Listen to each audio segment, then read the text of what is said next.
This is Insys Global and this is Inet. These are two separate companies founded by one man, Sidi Bensouda. In 2010, he moved from United States to the Gambia to start these companies. He started with Insys Global, a software company that made software for various government institutions, from the Ministry of Trade, Ministry of Higher Education to Ministry of Gender. They built insurance management software for insurance companies, educational management software for schools and colleges, health management software for hospitals and clinics. And guess what? Behind all this are young Gambians who are passionate about creating solutions to our Gambian problems. And it is headed by a capable woman. Establishing Insys, what was the vision behind it? Well, the vision was to create a global software company, to be able to export software using Gambian talent. In 2009, I came home. I was here to actually look at, okay, what were the opportunities and what could one do? What I saw was missing in Gambia at the time was that there was no one providing software solutions for businesses, specifically enterprise at the time. We then started working with different institutions to actually build software. We spent a lot of time building capacity. Some of the engineers we've trained, we have one that left and went to AT&T. One of them is working at Amazon. I did computer science. I graduated from University of Maryland College Park in 2004. I have a feeling you were still in high school, right?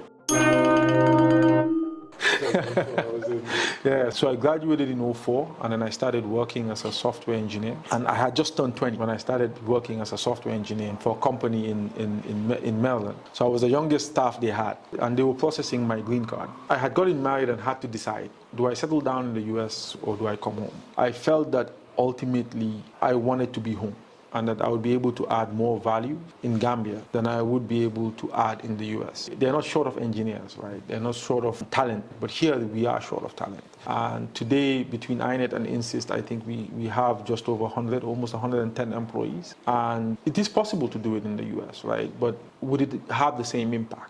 There are people today whose lives I've touched and changed for the better. For me, that in a way is more important than being in an environment where you're simply just, I mean, yes, you're making a lot of money and you're living a very comfortable life, but at the end of the day, you live your life and you leave no mark. And when the day comes and you pass on, everybody will say, he lived in America, yeah.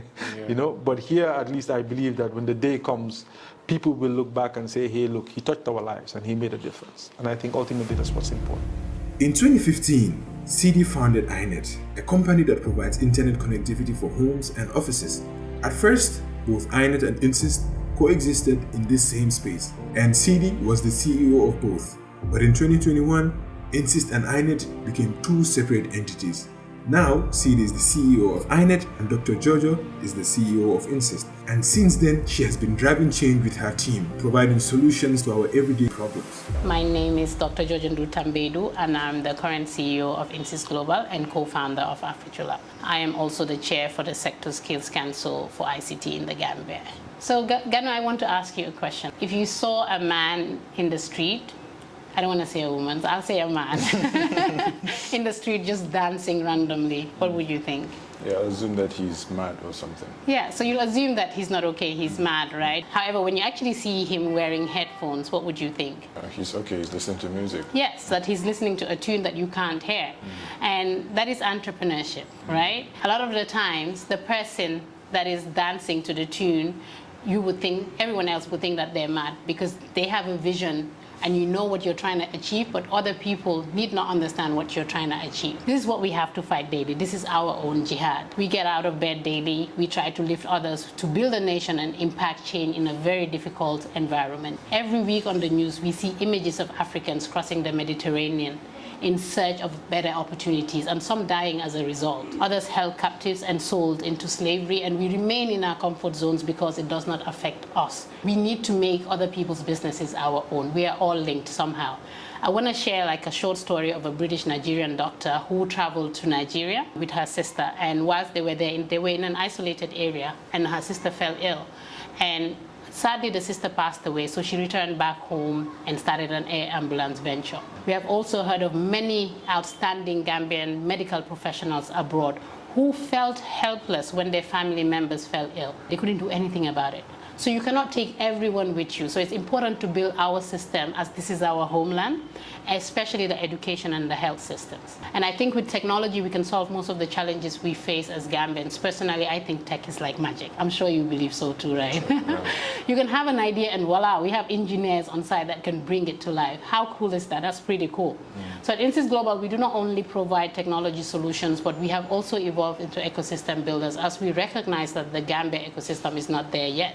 And we needed to be involved in training, building capacity, curriculum development. And to date, since its inception, we have trained more than 100 young Gambians. They have been skillfully trained by going through the system here at Insys. Some starting off as interns, and our current CTO, Manik Ju, he's currently as Chief Technical Officer. He started as an intern here at Insys. Most known solutions are our Jangle e-learning platform and our Afrijula platform, which we received tremendous support from the UNCDF to develop and implement a project of providing a business management tool for Gambian entrepreneurs and help them gain access to financing.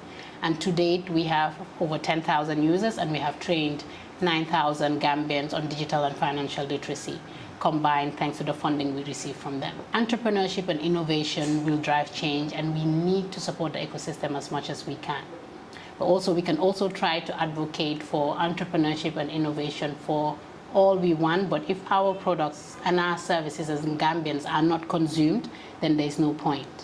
This needs to start from government. It's only in Gambia that you actually see the public institutions getting someone from abroad to develop a system from them when graduates from our universities can implement this with some training and support. We commend the Ministry of Higher Education, Research, Science and Technology in partnership with UNESCO and COICA for pushing to have us fully implement the Education Management Information System. We know of many outstanding Gambian experts who have left the continent for better opportunities abroad. How do you think that affects us as a country? Let's think about this for a minute. If we had the opportunity to have those Gambians invest either their time or resources in the Gambia, we will be having a different conversation right now. You don't think so? I think education and training is the basis of everything. When you build capacity, train and develop skills, this ensures that a nation is built and it's sustainable. Our youth also need to have a mindset change. I was recently watching a couple on YouTube who arrived in Gambia with just $500 and were able to start a new venture which is successful.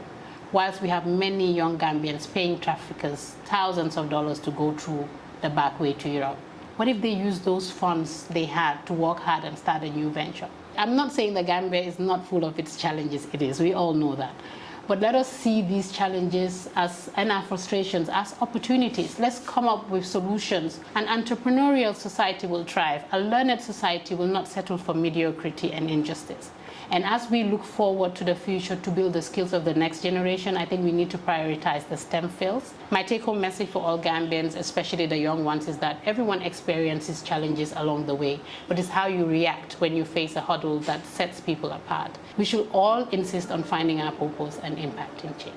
Since 80% of the management team at Insys are women, guess what? They created a creche dedicated to nursing mothers for both the staff and women that attend their digital and financial literacy trainings. But one thing that struck me the most is the way talent is nurtured at Insys.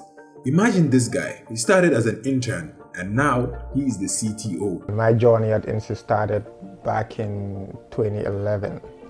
So I was an intern then for 2 years, and upon graduating, I became a full-time staff in 2013.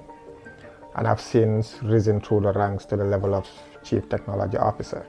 It's been an incredible journey. I've worked on a lot of projects from private sector, NGOs to government-funded projects. The most impactful project for me has been the Gano project. It's one of the first projects I worked on full-time as a full-time staff. I mean, it was exciting at the time, just taking public transport and meeting a parent, recognizing you from Insys Global and telling you how, their child is doing better at a subject because of the tablet they're using and how much, they spend time dedicated to studying. There's a tremendous amount of opportunity in the tech space in Gambia and in Africa at large. I mean, the fintech market alone is projected to be in the trillions of dollars. There's a lot of promise in agri-tech, in edtech solutions as well. I mean, of course, there are a lot of challenges, especially in Gambia, one being the digital divide. I mean, there's a lot of communities that, I mean, don't just have equal access to technology and to the internet or information. But I do believe that government, private sector, and development partners just working hand in hand can provide solution to all these challenges.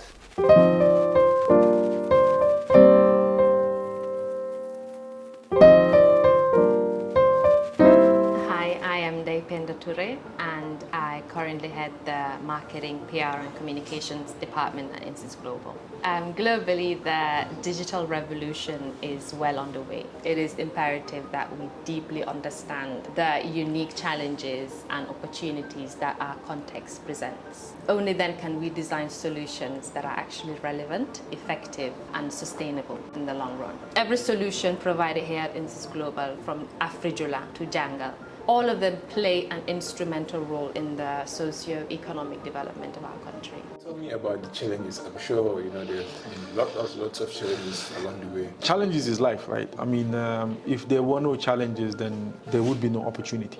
If you can build a business in Gambia, I think you can build a business anywhere. The biggest challenge that we have in Gambia is getting Gambians to believe in themselves. What I see a lot with the youth and the younger population is that they've convinced themselves that they cannot make it here. They're not even willing to try while they're here.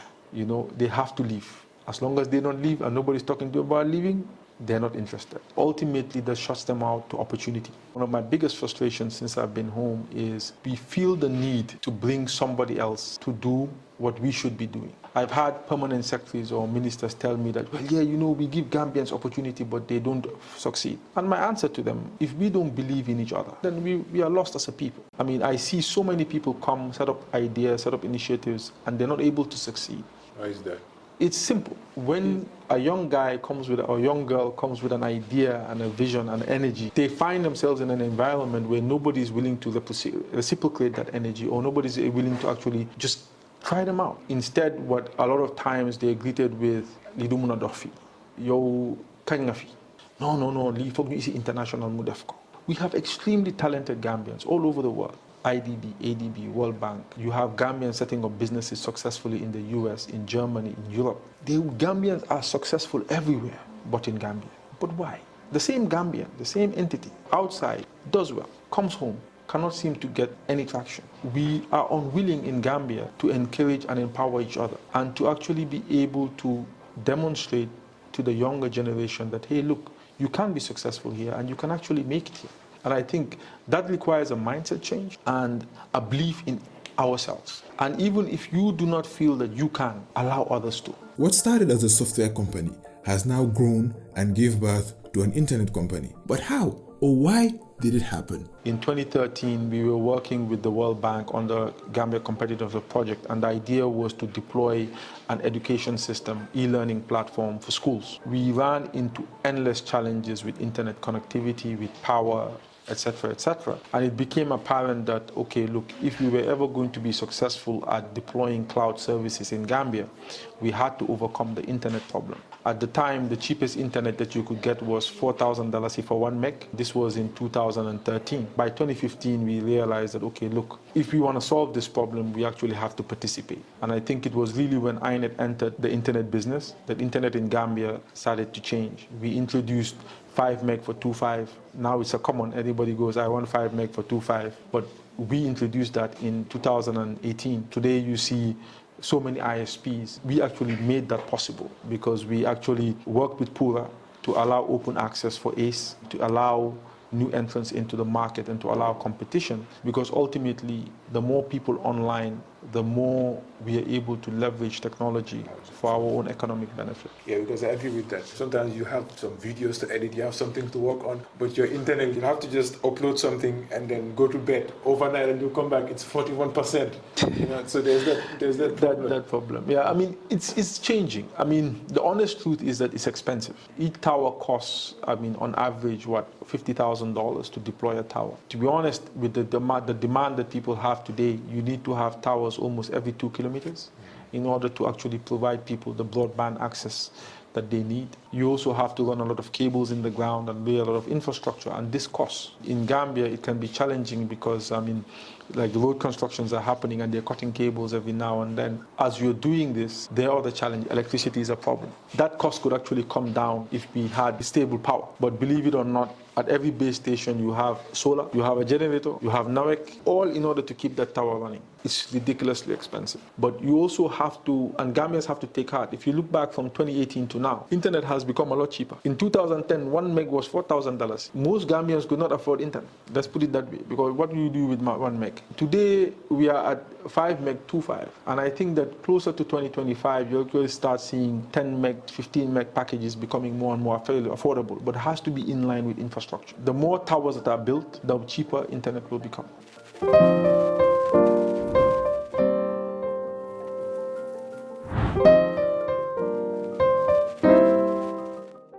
What advice would you give to a young person who wants to start like a tech company like yourself? Seek knowledge. Young kids nowadays are always in a rush. I'm 25. I want to be rich by 27. The reality is that you might be lucky. We watch TV, we look at social media. We see that 1% that tell us or appear to be wealthy and super successful in a very quick. But the reality is that for the majority of us, it's not going to be that way. This month I turned 40. I've actually been working in my professional career as a software engineer for 20 years. It takes time. It takes time to learn.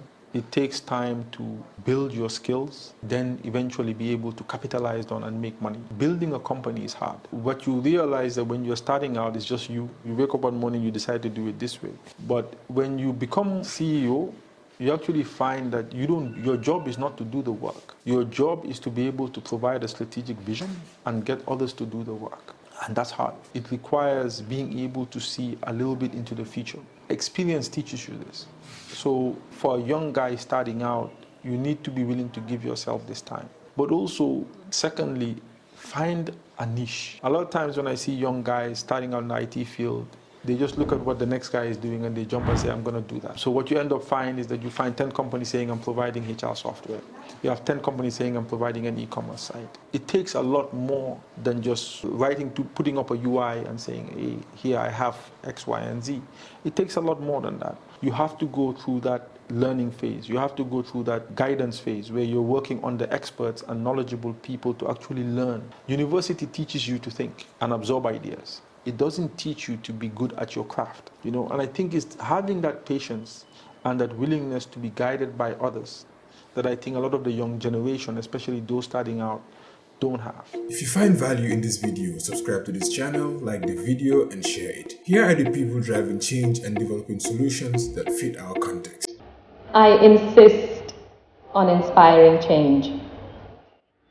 I insist on constant innovation. I insist on embodying excellence. I insist on persistence. I insist on technology as the solution. I insist on the digitization of our economy. I insist on using technology for good.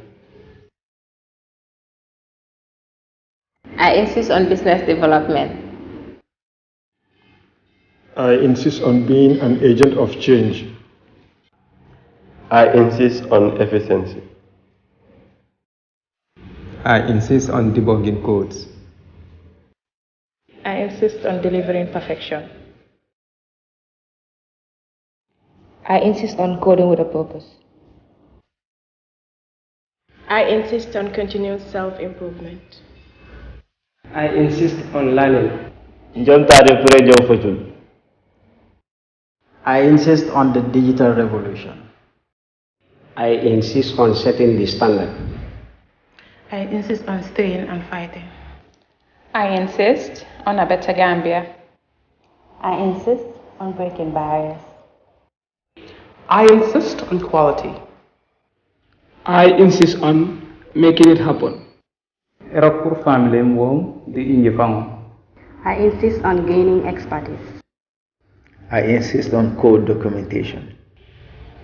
I insist on achieving greatness. lu tax ma ñëw si liggéey bi dama bëgg pour ma jàppale sama waajur yi. ñi do ko mel ni kàpp képp na di bàyyale. I insist on every Gambian being connected to enough internet. I insist on a digital economy. I insist on lifting other girls and women.